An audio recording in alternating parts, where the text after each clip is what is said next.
Where is he? I mean, when's the last time you saw Daniel Day-Lewis? Listen, branding for an actor is being good, not being known.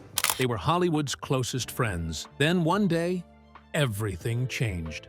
Denzel Washington hasn't spoken a single word to Jamie Foxx in over 3 years.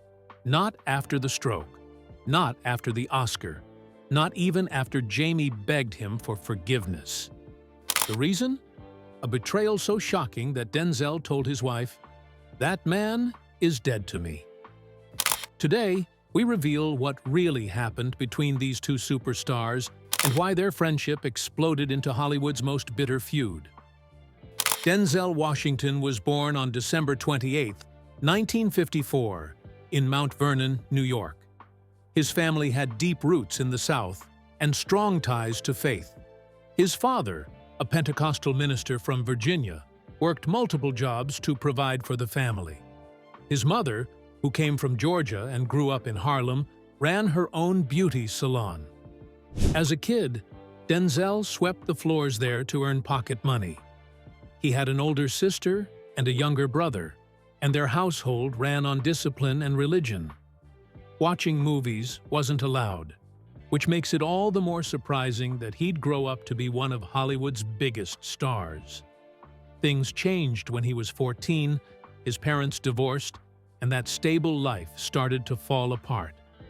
He got into trouble, but that rough patch ended up steering him towards something bigger. When Denzel turned 6, he joined the Mount Vernon Boys and Girls Club. He didn't know it then, but that place would become one of the most important parts of his life. While some of his friends ended up in jail, Denzel stayed on track, and he always credited the club for that. One day, during a track meet, a counselor noticed how frustrated he was after losing a race. The counselor told him, "You're fast, but that kid knows how to run. It's not just about speed, it's about skill." That idea stuck with Denzel. Later on, it even helped guide his choices as an actor. Decades later, he came back to the club, not just as a former member, but as its national spokesman. Something strange and powerful happened when Denzel was 20. He was sitting in his mom's beauty salon, unsure of where his life was headed. He'd just dropped out of college and wasn't sure what to do next. Across the room, a woman he'd never seen before kept staring at him. Then she walked up and said, "You're going to speak to millions of people. You'll travel the world." Her name was Ruth Green. She was known in the community for having visions, real ones. Denzel didn't know what to make of it, but his mother backed her up. He scribbled down the words "prophecy," 1975, and 28 on a piece of paper and kept it. At first, he thought maybe he was supposed to be a preacher. That moment stayed with him for years, and nearly 5 decades later, he got his minister's license, just like she said he would. Back in college, Denzel didn't start off wanting to be an actor. At Fordham University, he planned to study medicine and played basketball. Then one summer, he worked as a counselor at a YMCA camp in Connecticut. They put on a play, and something clicked. When he got back to school, he changed his major to drama. He moved to Fordham's Lincoln Center campus to be closer to the theater scene.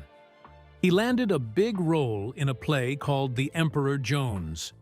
He didn't even know who the playwright was at the time, but something about the story hit him hard. "The pain made sense to me," he later said. Money was tight, and Broadway tickets were $6. Still a stretch for a student like him. But he made it work. He graduated in 1977 with a degree in drama and journalism. While he was finding his way, a professor named Robinson Stone took notice. Stone had acted with Paul Robeson in Othello and knew talent when he saw it. After watching Denzel perform the same role at Fordham, he said it was the best he'd ever seen. "He's got something even Robeson didn't," Stone told People. He brought in Jose Ferrer, an Oscar-winning actor, to see the performance. Ferrer said, "He's too young now, but wow, What a future he has! With a scholarship in hand, Denzel moved to San Francisco to train at the American Conservatory Theater, one of the top programs in the country. Denzel Washington didn't burst onto the scene overnight. His path to greatness began on stage, long before Hollywood knew his name. In 1979, he stepped into Shakespeare's Coriolanus at the Public Theater, working under Joseph Papp, a man who changed American theater by opening it up to everyone, no matter their background or skin color. Denzel wasn't a star yet. He played small parts: a soldier, a citizen, a background figure. But being part of that world, surrounded by serious actors and timeless stories, gave him something deeper than fame. It gave him roots. Then came A Soldier's Play in 1981. Denzel took on the role of Private First Class Melvin Peterson, a young soldier caught in the mess of racism within the U.S. military. This wasn't just acting, it was a challenge, and he met it with fire. The show ran for over a year, and people started to notice that this guy had something rare: intensity, purpose, presence. Hollywood hadn't seen it yet, but the theater world already knew. Denzel Washington was the real deal. Even before that, he had made his first mark on screen. In 1977, he played the boyfriend of Olympic runner Wilma Rudolph in a TV movie called Wilma. It wasn't flashy, but it gave him camera time. By 1979, he appeared in Flesh and Blood, another small project that let him build experience. What's more interesting is what he didn't do. He turned down a role on The Jeffersons, a hit sitcom, because he didn't want to get stuck playing the same kind of role over and over. That choice showed just how smart he was about his career, even when he was still unknown. He wanted more than laughs. He wanted impact. That chance came in 1982 with Saint Elsewhere, a medical drama on NBC. Denzel played Dr. Philip Chandler, a brainy guy who gave up history for medicine. The show ran for 6 years, and Denzel stayed almost the whole time. He used the show to learn, to grow, and to stay visible. But he also made sure he could slip away now and then to make movies. That balance kept his options open, and when Cry Freedom came along in 1987, he was ready. He built his momentum quietly but powerfully. But breaking into Hollywood wasn't easy. The doors weren't open wide for black actors, roles were limited and often offensive. Denzel knew that if he wasn't careful, he could get stuck. He listened to advice from Sidney Poitier, who told him, "Your first few films matter more than you think." So when Denzel was offered a comedy script he found racist, he said no. He waited. That wait paid off with Cry Freedom, where he played South African activist Steve Biko. The role earned him his first Oscar nomination and proved he wasn't just chasing fame, he was chasing meaning. Still, not every early film was a success. In 1981, he starred in Carbon Copy, a movie about a white man who discovers he has a black son. Denzel played the son. The movie didn't do well. Critics didn't like it, and the message got lost in awkward jokes. Looking back, Denzel called it his worst movie. But instead of letting that flop define him, he doubled down on the stage. He went back to A Soldier's Play and reminded everyone why he mattered. Then came 1989. That was the year everything changed. In Glory, Denzel played a former slave who joins the Union Army. There's one scene, no words, just tears, that told the world everything about his power as an actor. He won an Oscar for it. But that win came with pressure. Suddenly, agents wanted him in action movies. Big money, less meaning. Denzel admitted later that some of the films he did after Glory weren't his best choices. But that moment still marked his arrival as one of the greats. The road to that Oscar had a humbling moment, though. At one of his first Academy Awards ceremonies, he was nominated but knew he wouldn't win. Sean Connery walked into the room and got a 3-minute standing ovation. Denzel felt it. This was Connery's night. That moment reminded him that no matter how good you are, there are legends in the room who've earned their place. That realization didn't break his spirit. It grounded him. The next step in Denzel's journey brought him together with Spike Lee. In 1990, they made Mo Better Blues, with Denzel playing a jazz musician. It was different, cooler, lighter, but still layered. Their partnership would lead to Malcolm X, a film Spike called Denzel's best performance ever.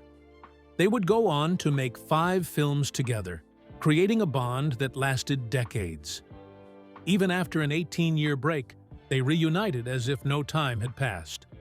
Spike still calls Denzel the best actor on the planet. But Denzel's power didn't just lie in the big roles. In Cry Freedom, released before Glory, he brought Steve Biko's story to audiences who had never heard of apartheid. He showed Biko's strength, not just in words, but in calm defiance. One scene, where he asks, "Why do you call yourselves white?" cut straight to the heart of racism. The film didn't just move people, it educated them. And it proved that Denzel wasn't afraid to take on global injustice. Then, just when people thought they had him figured out, he changed direction again.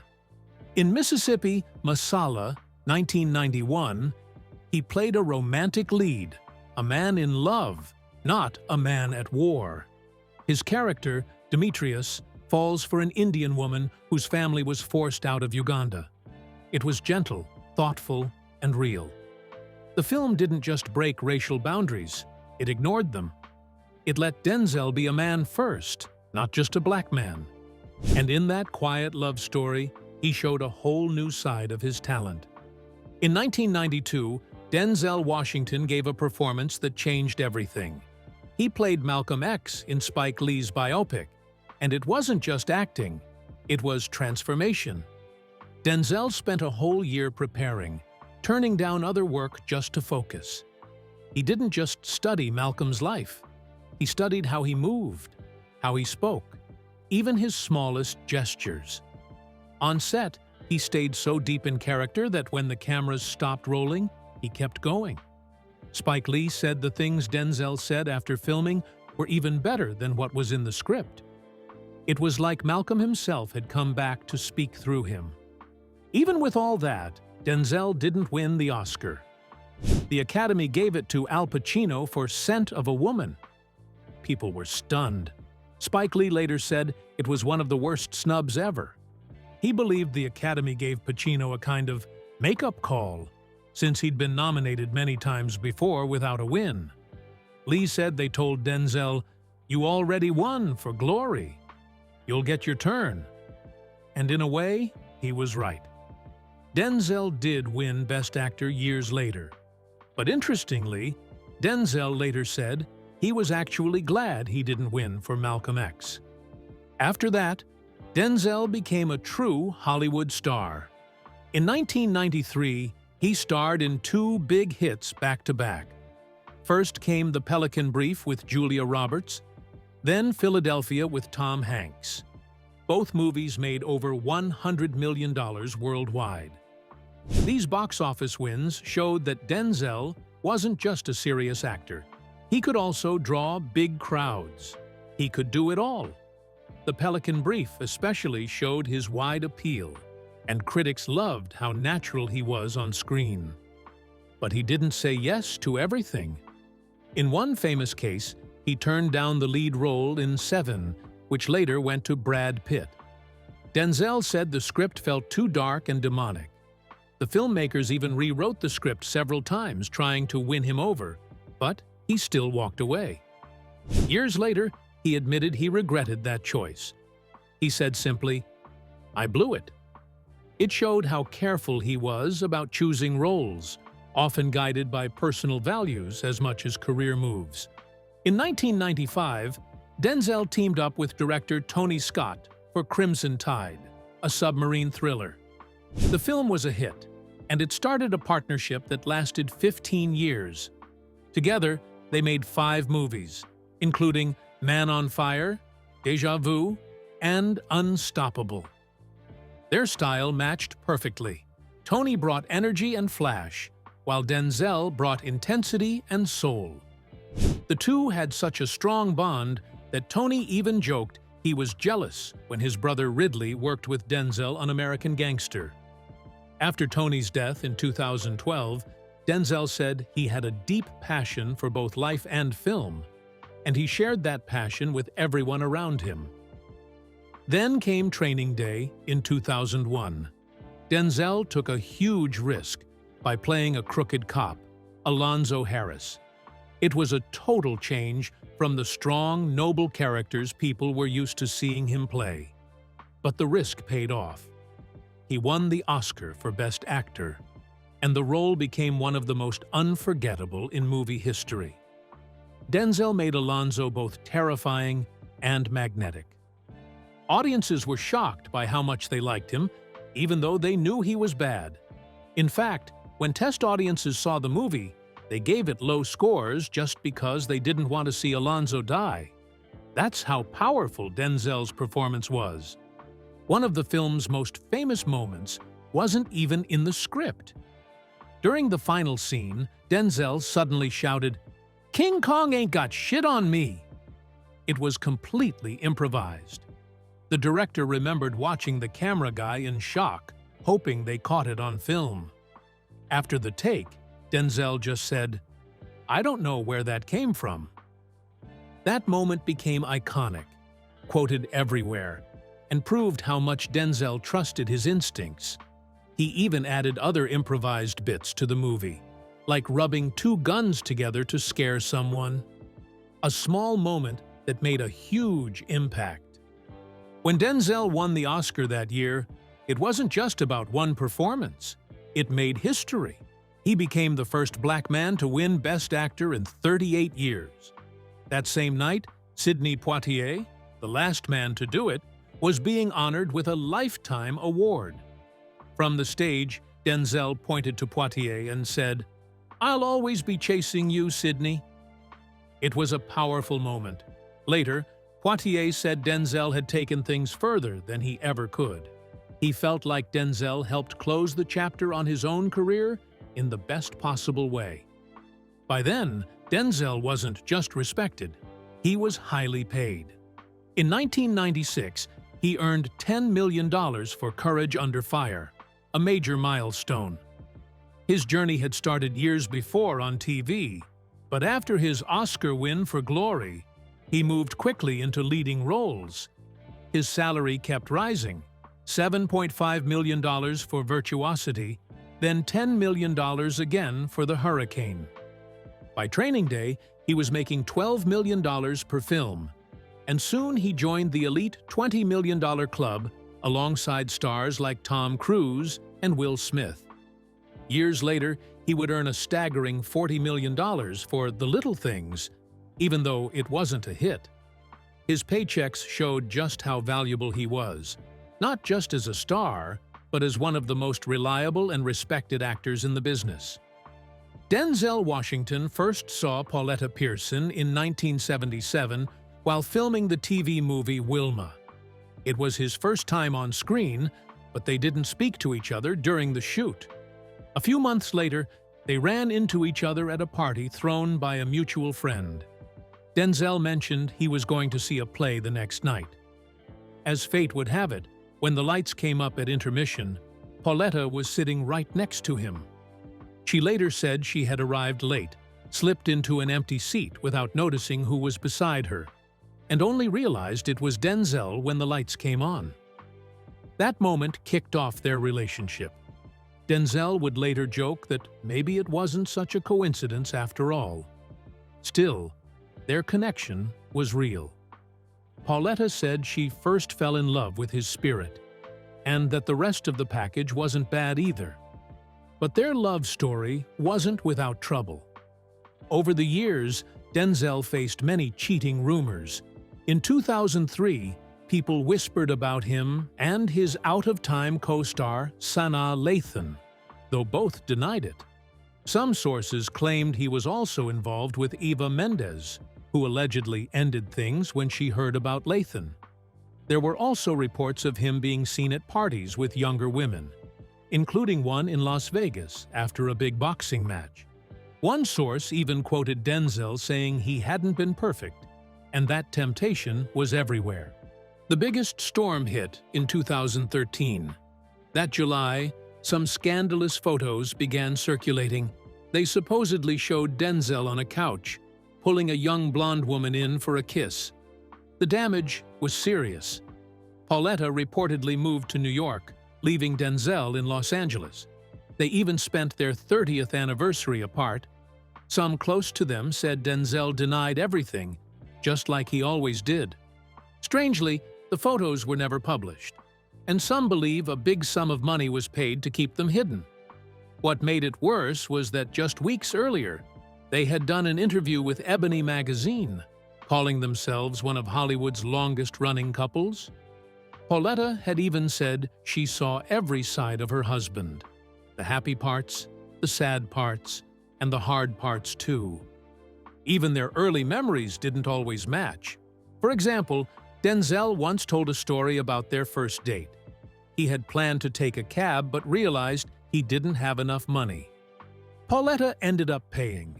He turned it into a funny story later, even bringing it up during his AFI Lifetime Achievement speech. They also couldn't agree on how many times he proposed. Pauletta said it was 3. Denzel said 2. She stuck to her number, and he laughed, admitting she must have turned him down twice before saying yes. Their 1983 wedding also came with hiccups. After shaking so many hands and posing for so many photos, they ran out of food at the reception. The night ended with the two of them eating eggs at a diner. Years later, another moment added a strange twist. Their daughter Olivia, who was usually quiet, reportedly had a surprising outburst at a hair salon. When others were praising her father, she spoke up and said he wasn't the man people thought he was. That stood out, especially since Olivia had grown up shy and only opened up through acting.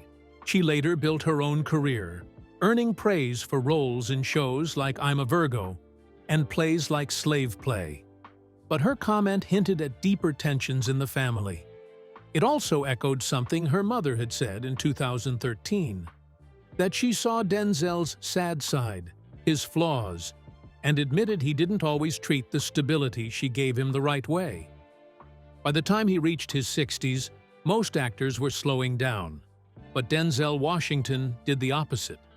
In 2014, he surprised everyone by stepping into the role of a brutal, unstoppable hero in The Equalizer. It wasn't just a one-time thing. The film became a hit, and Denzel turned it into a full-blown franchise that stretched almost a decade. He was in his 60s, yet he moved like a man half his age, pulling off stunts and action scenes with calm confidence. Audiences loved it, and so did he. It was a new chapter, but it felt like he'd been preparing for it all along. Even while reinventing himself as an action star, he never left serious drama behind. In 2012, he gave a raw, complex performance in Flight that earned him another Oscar nomination. 4 years later, he directed and starred in Fences, bringing August Wilson's words to life with power and precision. That earned him even more critical acclaim, and he didn't stop there. In Roman J. Israel Esker, he played a socially awkward, idealistic lawyer. Another unexpected role, another Oscar nod. Then came The Tragedy of Macbeth, where he stepped back into Shakespeare's world with quiet intensity. The film looked like a painting. He made the words feel natural, sharp, and dangerous. But Denzel wasn't done with Shakespeare.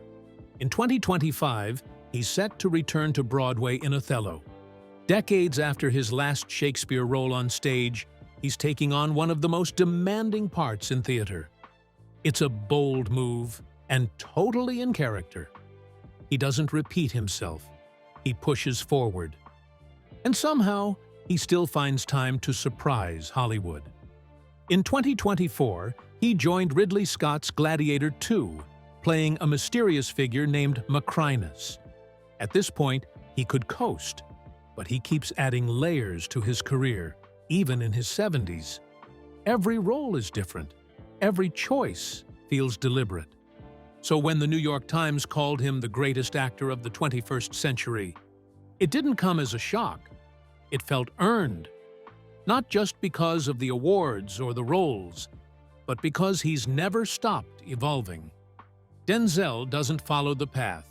He carves out a new one every time. Denzel Washington and Jamie Foxx met at a time when both of their careers were taking off.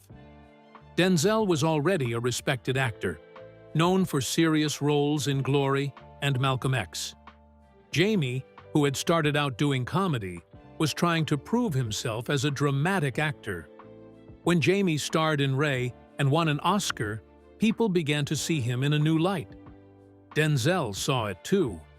He respected how Jamie could jump between comedy and drama so easily. Even before they worked closely together, Jamie often called Denzel a mentor. In one story Jamie loves to tell, he saw Denzel outside a nightclub in LA and tried to give him a hug. Denzel playfully blocked him, almost like it was a movie scene. Jamie laughed about it for years. It became one of those funny stories that show how much they enjoy teasing each other. Their bond became more public in 2018, when Jamie interviewed Denzel for a series called Off Script. That's when Jamie did his famous Denzel impression. He acted out one of Denzel's intense movie lines, shaking his chin and raising his voice, just like Denzel does. The moment went viral. Denzel couldn't stop laughing. He didn't just laugh, he encouraged Jamie to keep going. He even told him, "Grab my hand and you play me." It showed how much Denzel appreciated Jamie's comedy. There was no ego, just two great actors having fun. That interview wasn't just about jokes. Jamie also asked Denzel about the serious side of acting. At one point, Denzel admitted he had turned down a big role in Seven, a decision he later regretted. He said, "I blew it," which surprised people. Seeing someone like Denzel open up like that made him feel more real. Jamie was the one who brought that side out of him, mixing humor with honesty. In 2023, things took a dark turn. While filming Back in Action, Jamie had a stroke. It was serious. He was in the hospital for weeks, and no one knew what would happen. But even during recovery, Jamie leaned on humor. He started doing his Denzel impression again, cracking jokes and pretending to be Denzel for days on set. It wasn't just to make others laugh. It helped him stay grounded. He said it made him feel more like himself. Denzel didn't make any public statements about Jamie's health. He's always kept his private life quiet. But Jamie choosing to channel Denzel during that scary time said a lot. He could have picked anyone to mimic, but he picked Denzel. That showed how deep the respect still ran. After getting better, Jamie got back to work. He finished filming and even released a comedy special on Netflix. He talked a little about what happened to him, but he never blamed anyone or hinted at tension with Denzel. At the same time, Denzel stayed busy with his own projects and kept quiet about Jamie. But the silence didn't mean distance. In their world, respect doesn't always need words. Their story isn't about drama or rivalry. It's about two artists who admire each other. One came from comedy, the other from drama. But somewhere along the way, they met in the middle, with laughter, honesty, and a shared love for the craft.